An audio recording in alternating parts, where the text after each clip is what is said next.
Bismillahirrahmanirrahim. Assalamualaikum warahmatullahi wabarakatuh.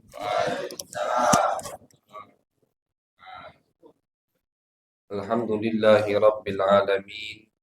Wa bihi nasta'in ala umuri dunya waddin. Wa sallallahu wa sallama ala sayyidina wa maulana Muhammadin khatamin nabiyyin wa ala alihi wa sahbihi ajma'in. Rabbi shrah li sadri wa yassir li amri wahlul 'uqdatam min lisani yafqahu qawli. Subhanaka la ilma lana illa ma 'allamtana innaka antal alimul hakim. Amma ba'du. Alhamdulillah, puji syukur kehadirat Allah Subhanahu wa taala yang mana di kesempatan yang insya Allah penuh dengan keberkahan, kita kembali dikumpulkan oleh Allah Subhanahu wa taala di tempat yang insya Allah dirahmati oleh Allah dalam keadaan sehat walafiat. Insya Allah semua yang hadir Allah berikan kesehatan, Allah berikan kelapangan, Allah berikan taufik hidayah. Dan insya Allah semua yang hadir mendapatkan keberkahan rahmat dari Allah Subhanahu wa taala. Amin ya rabbal alamin. Masyarul hadirin wal hadirat jamaah yang dirahmati oleh Allah, alhamdulillah malam hari ini kita kembali memulai rutinan kajian bulanan kita atau 2 minggu sekali setelah cukup lama kita libur terkait atau karena menyambut bulan suci Ramadan, habisnya bulan Syawal Lebaran.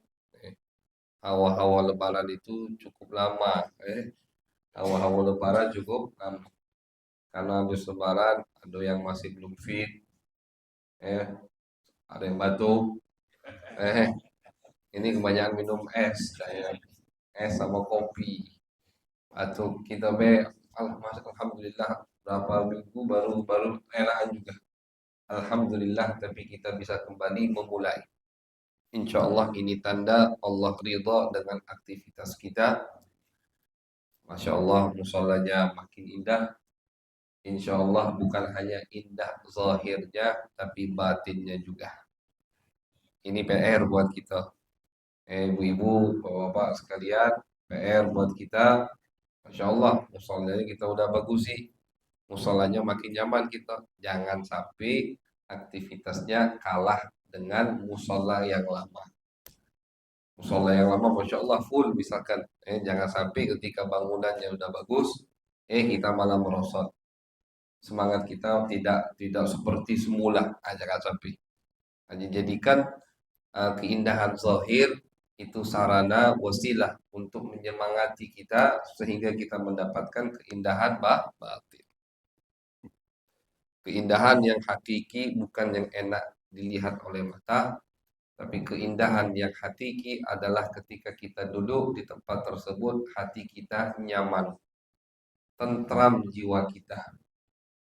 Satu tempat akan tentram, akan nyaman kita di situ ketika tempat tersebut disebutkan nama Allah, ketika tempat tersebut makmur dengan ibadah kepada Allah Subhanahu wa taala, ketika tempat tersebut makmur dengan menyebutkan nama baginda Nabi besar Muhammad sallallahu alaihi wasallam, maka disitulah kita akan mendapatkan ketentraman jiwa. Bukan hanya di tempat yang bagus. Karena jujur saja di Palembang, itu saja jauh. Di Palembang ini, apalagi kami kan suka bulanan ke Bangka. Bangka itu kalau masjid tiap desa itu bangga-banggaan dengan masjid. Setiap desa masjidnya besar-besar. Kalah Palembang. Dan di pinggir jalan semua. Tapi sangat disayangkan di Bangka, di Palembang, dan banyak masjid besar, baru bangunannya bagus, baru, tapi aktivitasnya tidak ada, kosong. Tidak ada sama sekali. Sholat hanya untuk sholat. Hanya untuk sholat. Sholat pun tidak begitu ramai. Tidak ada aktivitas. Aktivitas tahunan, sholat lebaran, Idul Adha, kurbanan sudah selesai. Manfaat dari tempat-tempat seperti ini tidak seperti yang dicontohkan oleh baginda Nabi Muhammad SAW. Kalau kita perhatikan, kalau kita lihat sejarah, kita kan pembahasannya Alhamdulillah, insya Allah setelah hadis Arba'in ini sejarah Nabi. Kalau kita lihat, kita baca sejarah Masjid Nabawi, itu bangunannya Pak dari pohon kurma. Tiangnya itu dari pohon kurma. Pohon kurma. Batunya itu tidak sampai di plester atau di cat sama kita ala kadarnya. Atapnya dari pelopak kurma. Jadi kalau hujan tembus, bocor. Sajadahnya juga begitu. Tapi dan apa luasnya tidak begitu luas. Tapi manfaatnya, kontribusinya untuk masyarakat setempat itu luar biasa sekali. Nabi jadikan masjid betul-betul bermanfaat, dipakai betul sama Nabi Muhammad. Pertama untuk sholat tentu. Kedua untuk Nabi mengajar sahabat. Untuk Nabi berfatwa. Ketika ada ingin yang bertanya hukum ke Nabi di masjid Nabi Muhammad. Ketika ada yang ribut ingin diputuskan masalah mereka di tengah-tengahi sama Nabi di masjid diputuskan sama Nabi Muhammad sallallahu alaihi wasallam. Ngatur strategi perang di masjid, bagi rampasan perang di masjid, bahkan bagi zakat juga di masjid. Jadi masjid itu betul dimanfaatkan oleh baginda Nabi Muhammad sallallahu alaihi wasallam. Ini termasuk PR, tugas untuk pengurus-pengurus masjid dimanapun mereka berada. Alhamdulillah Pak, kita apalagi di Palembang ini tidak kekurangan ustadz. Masya Allah, Palembang ustadz dari kalangan habaib, dari kalangan kiai, dari kalangan wong Palembang asli banyak sekali. Tidak kekurangan pengajar. Cuman pilih-pilih ketika mau manggil pengajar, begitu. Yang penting pertama bukan titelnya, tapi akidahnya Ahlus Sunnah wal Jamaah itu beda. Nak nyari ustadz yang belagak dulu, nah, atau nak nyari ustadz yang penampilannya wah dulu, enggak. Yang penting itu atau yang bertitel, jangan. Yang penting satu saja, akidahnya Ahlus Sunnah wal Jamaah. Ya sudah. Kalau akidahnya Ahlussunnah wal Jamaah mau dia cuma pakai peci, pakai sarung, mau dia pokoknya kalau akidahnya Ahlussunnah wal Jamaah panggil, terima, tidak masalah. Insya Allah kita akan mendapatkan keberkahan dari Allah Subhanahu wa Ta'ala. Nah, jadi fungsi dari tempat seperti ini harus dimaksimalkan dan alhamdulillah yang di musalla kita, masya Allah, termasuk maksimal. Aktivitas di sini ada majlis taklim, sholat berjamaah, kemudian dilanjutkan ada juga tadarusan, bahkan ada arisan, dan niat dari arisan tadi untuk mempersatukan, untuk mempermudah operasional luar biasa. Alhamdulillah, syukuri dan lanjutkan. Jadi insya Allah kita mulai malam hari ini dengan semangat yang baru. Insya Allah kita mulai dengan baterai yang sudah full kita cas di bulan suci Ramadan. Jangan baterainya lowbat atau lagi baterainya apa namanya ngedrop. Jangan. Kita udah cas di bulan suci Ramadan dengan tilawah, dengan ibadah, dengan puasa, kemudian ditambahi nyambung tadi silaturahim di bulan Syawal. Selesai semua, kita gunakan energi tadi untuk melanjutkan ibadah kepada Allah Subhanahu wa taala dengan menuntut ilmu agama. Karena menuntut ilmu agama, duduknya kita di tempat seperti ini, setiap detiknya dicatat ibadah sama Allah Subhanahu wa taala. Jadi jangan kita kira Pak, kita duduk santai ya sambil ngopi. Ini sia-sia, cuma-cuma tidak dicatat ibadah sama Allah. Per detik ibadah. Al-Imam An-Nawawi di, di kitab beliau yang bernama Al-Adhkar itu di awal beliau sebutkan. Beliau nukil dari tabi'in, dari sahabat. Kata beliau, zikir itu bukan hanya kita harus megang tasbih atau ngadep kiblat, baca Al-Quran, atau sujud ruku, itu doang ibadah atau itu doang cuma zikir, tidak. Kata beliau, kita duduk di satu tempat. Ini beliau nukil dari tabi'in dan sahabat di kitab Al-Azkar. Kitab yang dikumpulkan oleh Al-Imam An-Nawawi. Kata Imam Nawawi, duduk kita di satu tempat, mempelajari mana yang halal, mana yang haram, mempelajari mana yang sah, mana yang tidak sah, itu juga termasuk zikir kepada Allah. Jadi kita ini lagi zikir Pak sama Allah. Cuman zikirnya modelnya beda dengan kita mendengarkan syariat baginda Nabi besar Muhammad sallallahu alaihi wasallam. Jadi termasuk zikir kepada Allah Subhanahu wa taala. Duduk di sini, bahkan Imam Asy-Syafi'i, imam kita, pemimpin mazhab kita, beliau mempunyai pendapat bahwasannya zikir, ibadah menuntut ilmu itu lebih baik daripada ibadah sendirian dengan sholat sunnah mutlak misalnya. Jadi kata Imam Syafi'i, umpama nih, kita duduk di sini bersama-sama mendengarkan syariat Nabi Muhammad 30 menit misalkan. Nah, 30 menit ini misalkan dipilih. Ada dua pilihan, 30 menit duduk di majlis taklim, atau 30 menit ini kita gunakan untuk sholat sunnah mutlak. Sekiranya 30 menit sholat sunnah mutlak, 2 rakaat mungkin dapat 50 atau 100 rakaat, kan begitu. Mana yang lebih afdol? Kata Imam Asy-Syafi'i, yang lebih afdol duduk nuntut ilmu agama. Imam Syafi'i yang ngomong, lebih afdol daripada kita sholat sunnah sendirian. Lebih afdol nuntut ilmu agama.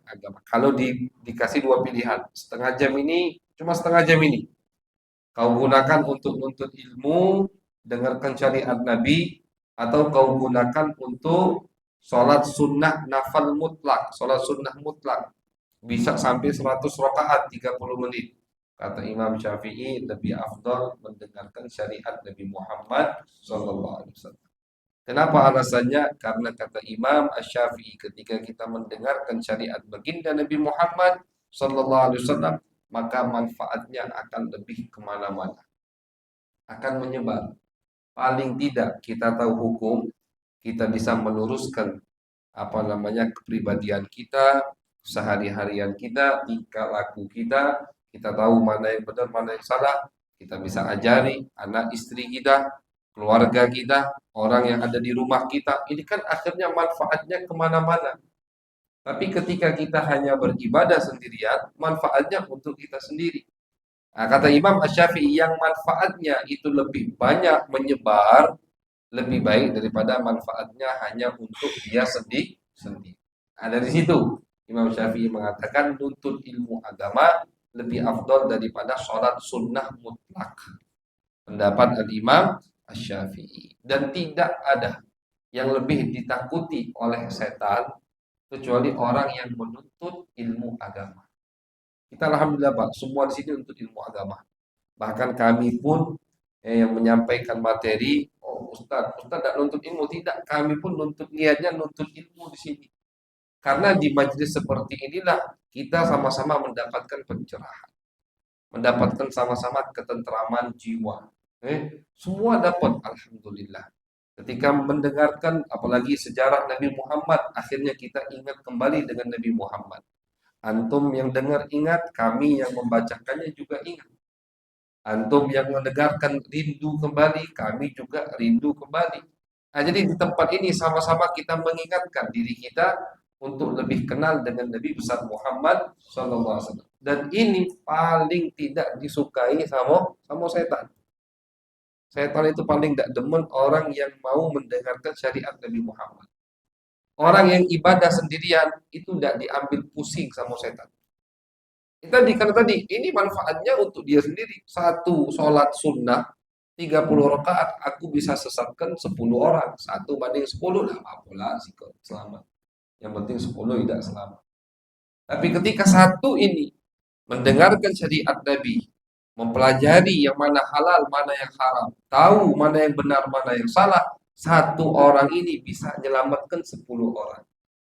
Satu orang ini bisa meluruskan satu rumah yang tinggal bersamanya. Satu rumah bisa dia luruskan dengan satu orang yang hadir di majelis ilmu. Nah, bayangkan kalau yang hadir misalkan 10 orang, 10 orang taruhlah kali 5 berapa? Kali 20 kali 5 berapa? Nah, itulah ngapo setan tidak demen sama orang yang nuntut ilmu agama. Dihambat terus orang untuk hadir ke majelis ilmu. Setan paling tidak suka dengan penuntut ilmu. Setan paling tidak suka dengan orang yang paham ilmu agama. Paling tidak demen setan dengan wong yang paham ilmu agama.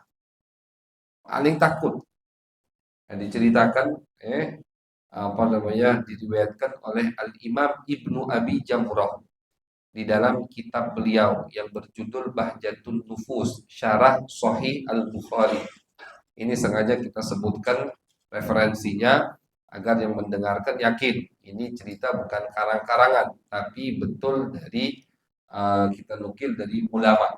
Apalagi kita sekarang ada media, masya Allah kalau di media kan orang apa mengkritiki atau tidak percaya dengan keramat wali. Ini tentang keramat wali. Ini cerita dinukil oleh Imam Ibn Abi Jamrah. Ibn Abi Jamrah menukil dari Imam Ibnul Jauzi. Ibn Abi Jamrah menceritakan cerita ini di kitab beliau yang berjudul Bahjatun Nufus Syarah Sahih Al-Imam Bukhari. Kata Imam Ibn Abi Jamrah, aku mendapatkan cerita ini dari Ibn Jauzi. Ibn Jauzi menceritakan, diriwayatkan di zaman tabi'in di abad kedua ada seorang waliullah, kekasih Allah, orang yang bertakwa ahli ibadah, mau masuk ke masjid. Ketika mau masuk ke masjid, Allah bukakan hijabnya, ini wali, ini kekasih Allah, sehingga dia bisa melihat di pintu masjid ada dua setan yang ingin masuk ke masjid. Jadi setan itu bisa masuk ke masjid, tapi bukan semua setan. Hanya setan yang dikasih izin sama Allah. Apa tugasnya? Untuk bikin kita was-was ketika sholat. Bisa masuk setan. Nah, ini wali lihat, Allah bukakan hijab matanya, lihat ada dua setan di depan pintu masjid. Dua setan ini, dorong-dorong, kau be yang masuk, enggak kau be. Enggak mau masuk masjid, padahal di dalam masjid banyak orang lagi ibadah. Ada yang lagi sholat, ada yang lagi zikir, ada yang lagi baca Al-Quran. Ini sasaran empuk untuk disesatkan. Apalagi kita kalau lagi ibadah, wah, kunci hilang. Seharian nyari tidak ketemu. Baru takbir ingat langsung, oh di situ. Atau kadang selagi sholat, planning yang ingin kita lakukan terbuka. Oh nanti habis ini aku ke sini, habis ini ke sini, gitu kan. Dibuka kalau sama setan. Ngaku jangan sampai kita khusyuk. Itu setan. Yang tadinya buntu lagi sholat terbuka semua planningnya. Alhamdulillah, itu gawe saya. Karena setan pengen kita tidak khusyuk mikiri akhirat. Dibukakan pikiran dunia ketika kita lagi sholat. Nah, itu tugas setan. Ini di masjid banyak sasaran empuk. Tapi dua setan ini saling dorong. Kamu aja yang masuk, dah kamu aja. Wali ini bingung, takut sama siapa setan ini. Akhirnya ini dua setan ngomong, kau yang masuk, aku takut tuh sama yang lagi tidur. Kaget ini wali. Nggak tahunya dia takut sama yang lagi tidur di masjid. Di masjid itu ada satu orang lagi tidur, lagi nguling, lagi istirahat, lagi rebahan. Bukan takut sama yang lagi sholat, bukan takut sama yang lagi baca Quran, yang lagi megang tasbih. Nah, kata setan dua tadi, alasan mereka dorong-dorong, kau yang masuk kok. Karena takut sama yang lagi tidur di masjid. Akhirnya wali ini penasaran, siapa nih yang lagi tidur di masjid? Dia masuk ke masjid, dia dekati yang lagi tidur, ternyata pas dia lihat yang lagi tidur adalah seorang kekasih Allah yang terkenal namanya Ibrahim bin Adham. Ibrahim bin Adham. Siapa yang tidak kenal dengan Ibrahim bin Adham? Orang yang sangat dekat dengan Allah. orang yang paham agama Allah Subhanahu wa taala. Dari sini Ibn Abi Jamrah mengatakan, lihat betul cerita ini jenisnya dari keramat. Cuma lihat, setan takut dengan orang yang paham agama daripada dengan orang yang hanya beribadah. Lebih takut dengan orang yang paham agama daripada orang yang beribadah. Tapi bukan artinya yang paham agama itu bukan ahli ibadah. Ibrahim bin Adham, siapa yang tidak kenal dengan mujahadah, dengan ibadahnya Ibrahim bin Adham. Cuman ibadahnya dibarengi dengan ilmu. Ibadahnya dibarengi dengan ma'rifat. Kita tidak akan bisa ma'rifatullah kecuali kita mempelajari syariat baginda Nabi Muhammad SAW. Kita tidak bakal bisa kenal dengan Allah kecuali kita kenal dengan baginda Nabi Muhammad SAW. Tidak bakal sampai, Pak. Mapnya itu udah nyasar, tidak bakal sampai tujuan. Pengen ke satu tempat, tapi mapnya tidak betul, alamatnya salah, tidak bakal sampai. Ketika kita mau dekat dengan Allah, tapi kita tidak kenal dengan Nabi Muhammad, maka kita tidak akan dekat dengan Allah. Tapi kalau kita berusaha untuk mendekati Nabi Muhammad, otomatis akan dekat dengan Allah. Jadi kan lemah, enak kan? Ya, kita berusaha untuk kenal dengan Nabi, biar kita cinta dengan Nabi, biar kita dekat dengan Nabi Muhammad, otomatis kita dekat dengan Allah. Tapi orang yang langsung ngelangkai Nabi, pengen dekat sama Allah, tidak peduli dengan Nabi Muhammad, tidak bakal dekat dengan Allah. Jadi Alhamdulillah majelis ta'lim yang kita buka ini, insya Allah kedepannya akan dipandu dengan materi sejarah baginda Nabi Muhammad Sallallahu Alaihi Wasallam, dan sejarah Nabi seperti yang pernah kita sampaikan adalah materi yang sangat penting untuk kita mendekatkan diri kepada Allah Subhanahu wa taala. Memang kajiannya lebih santai karena isinya cerita-cerita. Isinya cerita terkait tentang Nabi Muhammad sallallahu alaihi wasallam. Tapi jangan kita anggap ini hanya dongeng biasa, karena pada cerita Nabi disitulah tersimpan, terletak ilmu, terletak berkah rahmat dari Allah Subhanahu wa taala. Jadi yakini ketika kita mempelajari sejarah Nabi, kita akan lebih mengenal Nabi Muhammad. Ketika kita sudah lebih mengenal Nabi Muhammad, akan lebih cinta pada Nabi, dan cinta yang dilandasi dengan makrifat, dengan kenal, akan menghasilkan buah dari cinta, yaitu ittiba'un Nabi sallallahu alaihi wasallam. Kita akan mengikuti Nabi. Dan sekarang kalau kita tanya orang muslim dimanapun, cinta tidak sama Nabi? Pasti, cinta sama Nabi. Cuman kenapa dengan ucapan cinta tadi masih susah untuk mengikuti jalan Nabi? Misalkan, tidak usah yang sunnah, yang wajib dia tinggalkan, tapi ngakunya cinta. Ini cinta yang tidak dilandasi dengan ma'rifat, dengan kenal. Cinta ikut-ikutan. Bagus, alhamdulillah bagus. Cuman ada yang lebih bagus tentu. Apa yang lebih bagus? Yang lebih bagus ketika kita cinta kepada Nabi dilandasi apa? Dilandasi ma'rifat. Kita kenal dengan Nabi. Jadi ada sebabnya. Kan tidak mungkin kita cinta tanpa sebab. Kenapa kita bisa cinta dengan orang yang dekat dengan kita? Kita kenal. Tak kenal maka tak sah, tak sayang. Begitu. Ini berlaku untuk Nabi Muhammad SAW. Kita kenal Nabi, tahu sejarah Nabi, tahu kepribadian Nabi Muhammad, tahu akhlak-akhlak mulia Nabi, kagum. Kan penyebab cinta itu apa? Kagum dengan perbuatan yang baik ada pada Nabi. Penyebab cinta, kita senang melihat sesuatu yang bagus, yang indah ada pada Nabi Muhammad. Sebab cinta apa? Karena orang tadi berbuat baik kepada kita ada pada Nabi Muhammad. Jadi yang menyebabkan orang bisa cinta ke orang lain itu semuanya ada pada Nabi Muhammad. Kita kenapa cinta ke orang tua kita? Orang tua aku sangat berjasa kepadaku. Kalau tidak ada orang tuaku, aku tidak lahir. Jasa berarti kan? Jasa baik ada pada Nabi. Kenapa kita cinta misalkan atau suka melihat sesuatu yang indah? Bagus, lemak di jiwa. Ada pada Nabi Muhammad sallallahu alaihi wasallam. Kita suka melihat orang yang akhlaknya baik. ada pada Nabi Muhammad. Jadi penyebab orang bisa cinta ke orang lain itu semuanya terkumpul pada Nabi Muhammad sallallahu alaihi wasallam. Jadi ketika kita mempelajari sejarah Nabi, mentelaah kembali pribadian Nabi Muhammad sallallahu alaihi wasallam, akan muncul rasa kagum dan cinta kepada Nabi. Nah, cinta inilah yang akan menghasilkan kita berusaha untuk melaksanakan, untuk mengikuti jejak baginda Nabi Muhammad sallallahu alaihi wasallam. Nah, itu tujuan kita dalam materi sejarah baginda Nabi Muhammad sallallahu alaihi wasallam.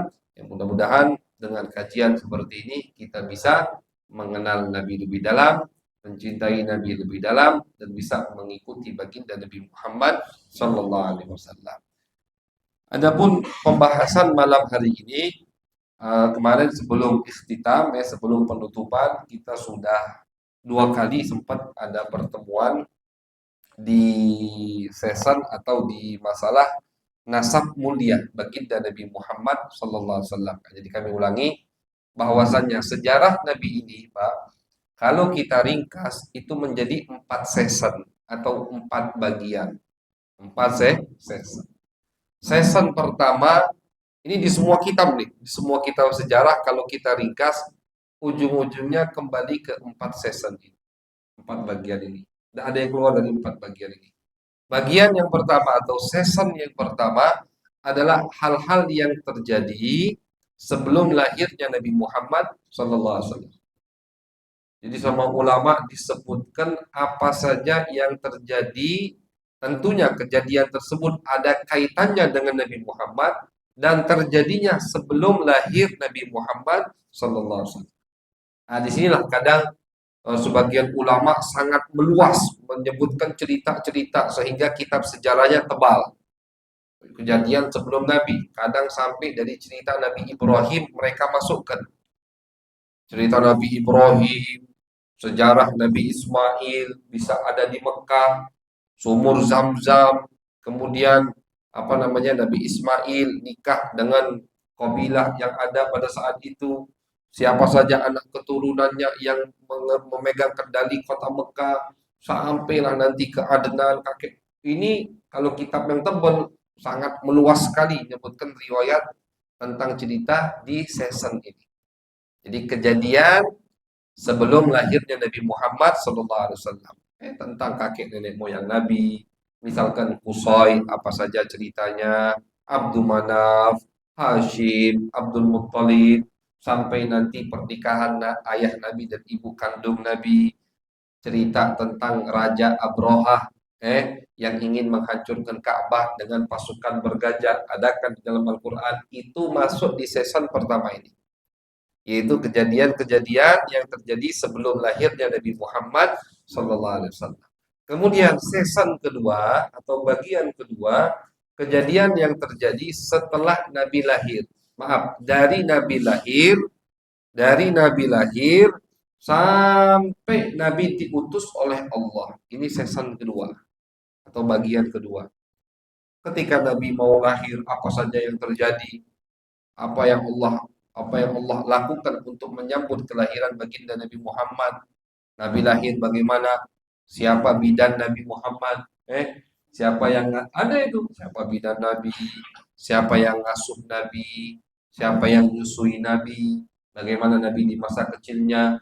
Bagaimana Nabi di masa remajanya? Sampai beliau menikah, apa yang terjadi pada saat itu, sampai Nabi Muhammad diutus umur 40 tahun.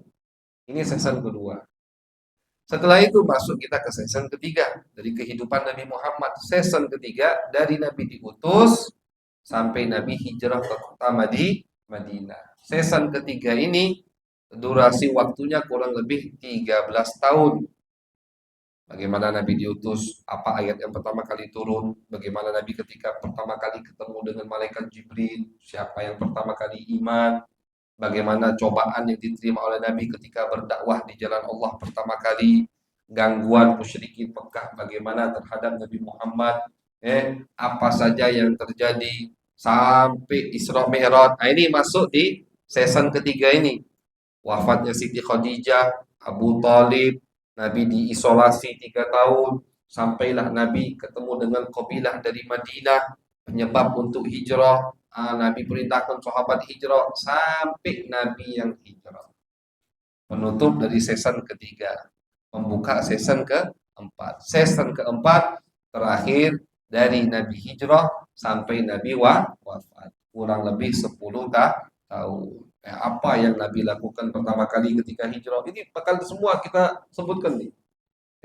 Nabi bangun masjid, Nabi mempersaudarakan muhajirin dan ansar, perang pertama kali apa, rampasan perangnya, peperangan apa saja yang dihadiri Nabi, semua bakal disebut.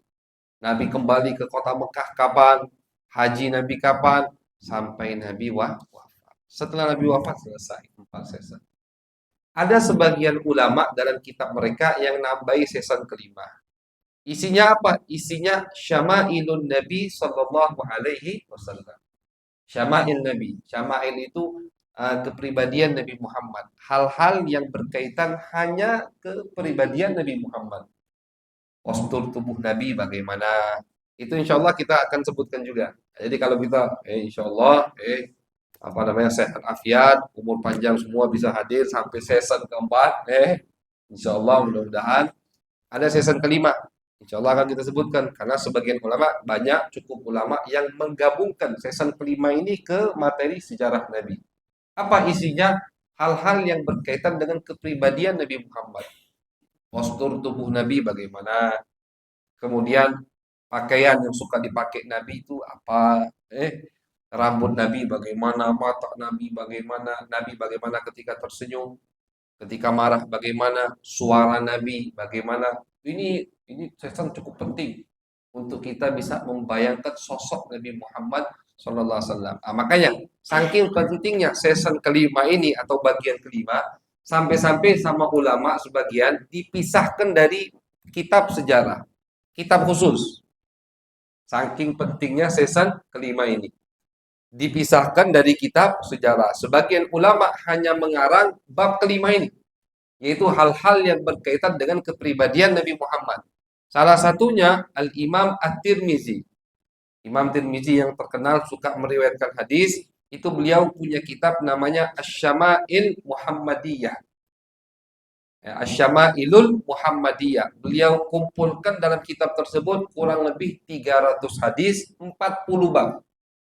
300 hadis yang dibagi jadi 40 bab. Isinya tadi postur tubuh Nabi, pakaian Nabi, senyum Nabi, bagaimana Nabi kalau menangis, bagaimana Nabi kalau marah, suara Nabi, bagaimana Nabi kalau ngadepi musuh, ngadepi sahabat, Nabi bersama istri-istrinya, sampai nanti bagaimana tarbiyah edukasi Nabi Muhammad SAW, bagaimana metode Nabi ketika mengajar, itu semua disebutkan. Sampai di akhir bagaimana ketika Nabi wafat. Jadi saking pentingnya season kelima ini atau bab kelima ini, sebagian ulama memisahkannya dari kitab sejarah.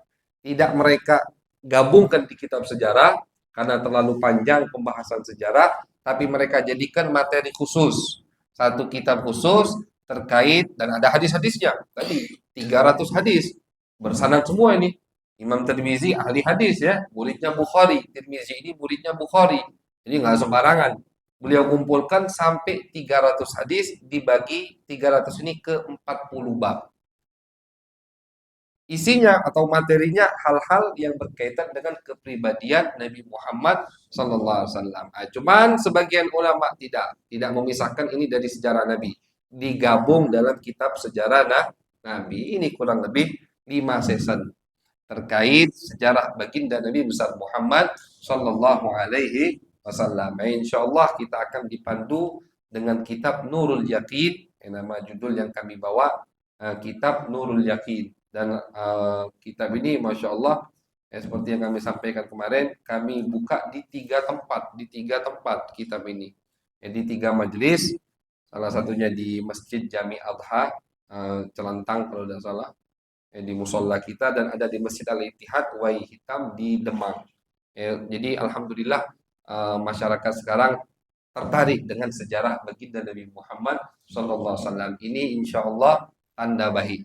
Ketika umat akhir zaman ingin kembali mengenal nabinya, ini sudah cukup tanda baik. Tanda baik. Ada orang ingin tahu sejarah Nabi, insya Allah baik. Walaupun sholatnya masih maju mundur, istilahnya. Masih sat-satan, sat datang, sat tidak datang, misalkan.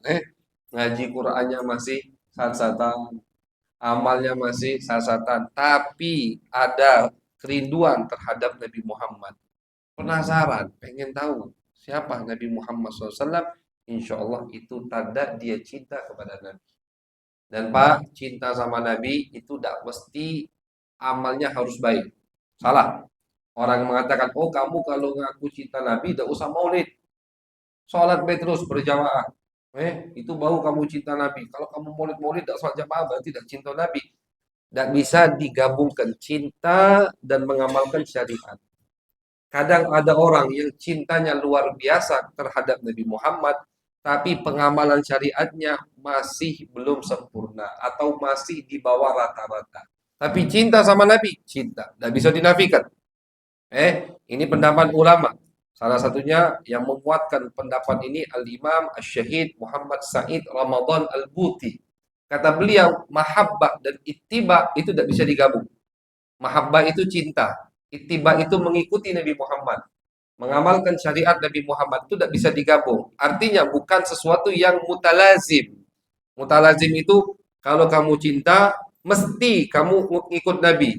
Kalau kamu ngikut Nabi, mesti kamu pasti cinta sama Nabi. Anda bisa, tidak ada hubungannya. Kadang ada orang yang cinta sama Nabi, tapi dalam ittiba, tapi belum sempurna ini orang tentunya. Dalam mengamalkan syariat masih di bawah rata-rata. Kita tutup dengan satu cerita, buktinya.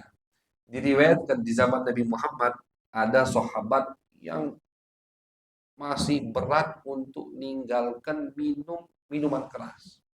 Arak. Seperti yang kita ketahui, arak ini seperti air putih, air mineral. Yang mau jahiliyah dulu itu. Bangun tidur langsung minum arak. Sebelum air mineral. Istilah kita kalau orang Palembang cuko. Cuko coba diharamkan. Macam susah gitu kan. Untuk yang orang Palembang kote kan bangun tidur makan pempek, sore malam habis makan nasi pempek lagi, penutup makanan pempek itu. Makanan penutup. Pembuka dan penutup, bukan porsi utama, bukan. Eh, Mereka seperti itu, arak itu.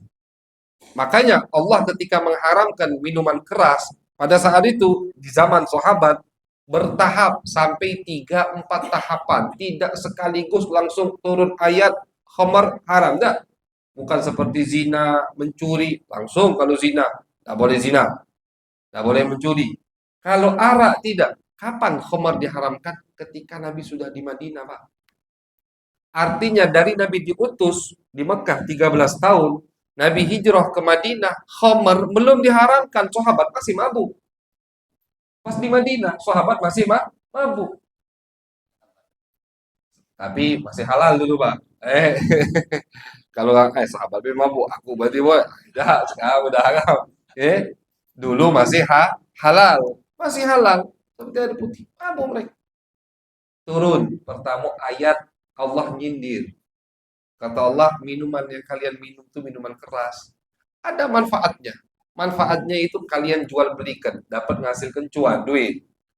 Tapi madaratnya lebih banyak. Gitu. Untuk kesehatan, untuk akal kalian, madarat. Belum diharamkan nih. Terus sudah berapa bulan turun lagi ayat kedua. Ketika ada sahabat sholat, lagi mabuk sholat. Sahabat Pak, mabuk-mabuknya besok sholat. Cuman akhirnya salah baca ayat. Qul ya ayyuhal kafirun. Qul ya ayyuhal kafirun. Yang tidak mabuk ini kadang terbalik-balik. Lakum dinukum waliyadin kan terakhir.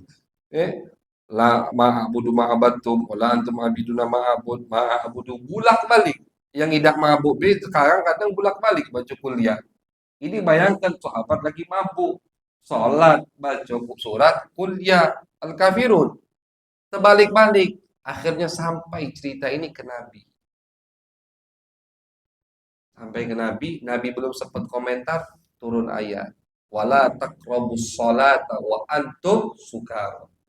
Kata Allah, jangan kalian mau masuk waktu sholat dalam keadaan mabuk.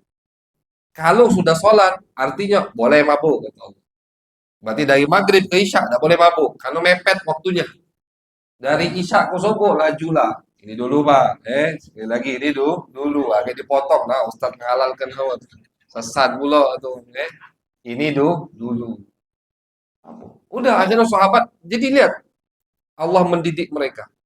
Pertama diharamkan di waktu-waktu tertentu. Sudah dekat waktu sholat, tidak boleh mabuk, haram. Selesai sholat, boleh. Sampailah setelah berapa bulan baru.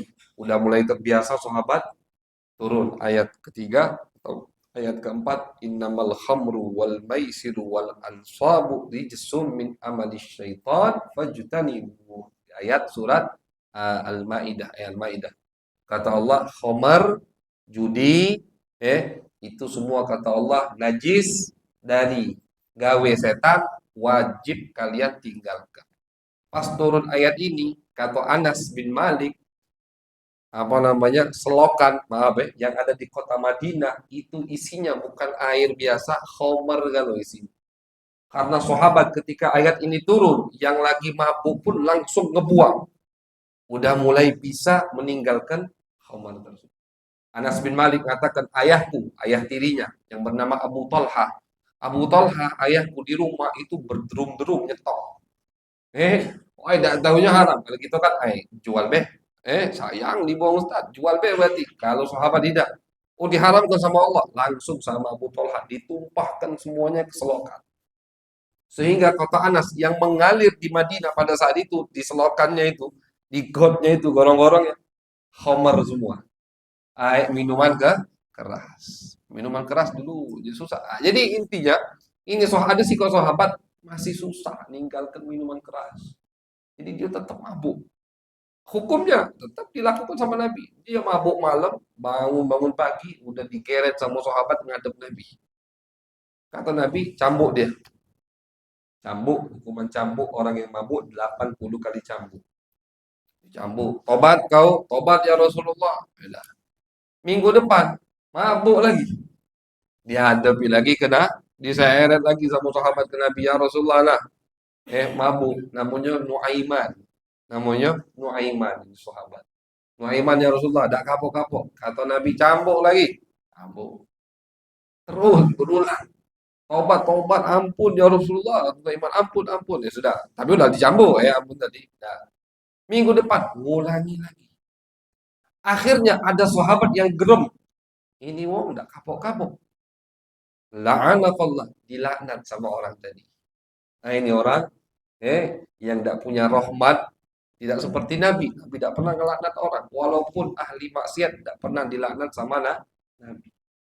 Nabi tahu dia butuh obat, harus diobati, bukan dilaknat. Kalau dilaknat malah dijauhi. Akhirnya ada orang yang melaknat Nuaiman, terdengar sama Nabi Muhammad, ditegur sama Nabi. La tal'anhu fa innahu yuhibbullaha wa rasulah. Kata Nabi, jangan kau laknat dia. Karena sesungguhnya aku yakin dia cinta kepada Allah, cinta kepada aku, kata Nabi.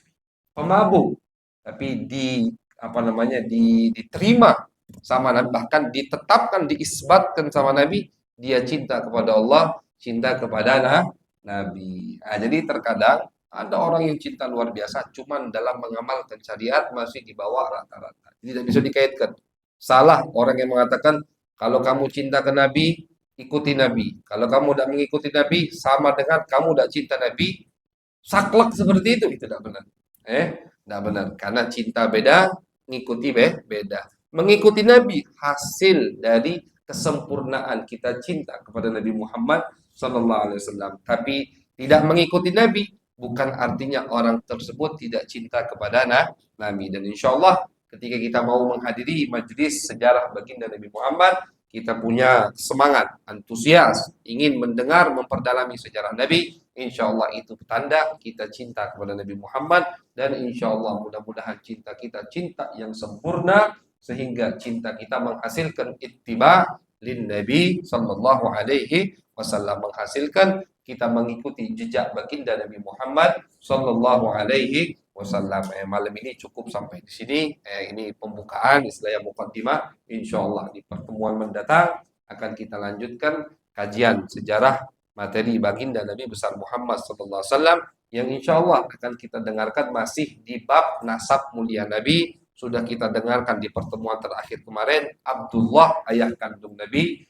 Nanti di pertemuan mendatang yang akan kita dengarkan adalah terkait biografi Abdul Muttalib, kakek Nabi besar Muhammad Sallallahu Alaihi Wasallam. Mudah-mudahan kita selalu diberi taufik hidayah sehingga bisa menghadiri majelis-majelis ilmu, majelis-majelis berkah. Amin ya rabbal alamin. Allahumma aghnina bil ilm وزينا بالحلم وأكرمنا بالتقوى وجملنا بالعافية ربنا تقبل منا إنك أنت السميع العليم وتب علينا إنك أنت التواب الرحيم وصلى الله على سيدنا محمد وعلى آله وصحبه وبارك وسلم والحمد لله رب العالمين.